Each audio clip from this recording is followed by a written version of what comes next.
আর অল্প কিছুদিন পর নতুন বছরে আবারও মাঠে নামতে চলেছে ব্রাজিল, যেখানে বিশ্বকাপ বাছাই পর্বে নিজেদের 14তম ম্যাচে চিরপ্রতিদ্বন্দ্বী আর্জেন্টিনার বিপক্ষে মাঠে নামতে চলেছে ব্রাজিল।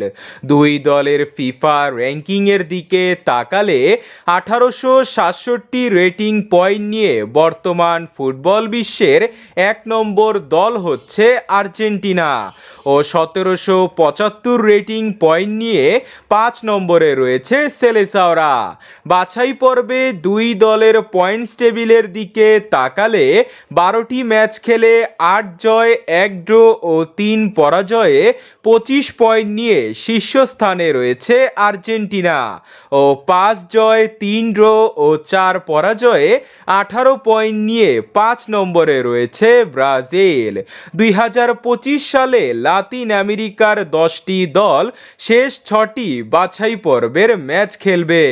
এরপর পয়েন্ট টেবিলে থাকা শীর্ষ 6টি দল সরাসরি টিকিট পাবে 26 বিশ্বকাপের। আর্জেন্টিনা কিছুটা সুবিধা পেলেও ব্রাজিলের জন্য এটি গুরুত্বপূর্ণ ম্যাচ। দুই দলের হেড টু হেডে সর্বশেষ 5 ম্যাচে 3টি ম্যাচ জিতেছে আর্জেন্টিনা, 1টি ড্র ও 1টি জিতেছে ব্রাজিল। সর্বশেষ দেখা হয়েছিল 23 সালের বাছাই পর্বের ম্যাচে। সে ম্যাচে 1-0 গোলে জয় পায় আর্জেন্টিনা। দুই দলের এই ম্যাচটি শুরু হবে মার্চ মাসের 26 তারিখ ভোর 6টায়। তো বন্ধুরা, কে জিতবে, আর্জেন্টিনা নাকি ব্রাজিল? কমেন্টে জানান।